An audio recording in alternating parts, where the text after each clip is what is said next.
ए सखी दुल्हा त बड़ा रंगदार लागता हो। हाँ ए सखी दुल्हा त बहिन बेचवा आइल बा, तनी गारी गीत गरियावे के। बड़का सिलेंडर चाही, बड़का सिलेंडर चाही, छोटकी मशीन हो जमीन धइ के चले लगी। दुल्हे के बहिन हो जमीन धइ के चले लगी।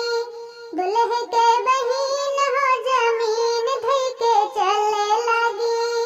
दुल्हे के बहिन हो जमीन धइ के चले लगी। हमरे कवन भैया, हमरे कवन भैया, बड़ा शौकीन हो कि पुर्जे पुर्जे खोल डारे। उनकर मशीन हो कि पुर्जे पुर्जे खोल डारे।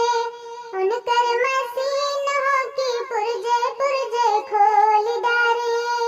बड़का सिलेंडर चाही, बड़का सिलेंडर चाही, छोटकी मशीन हो जमीन धइ के चले लगी।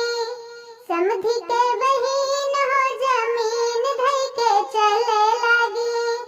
समधी के बहिन हो जमीन धइ के चले लगी।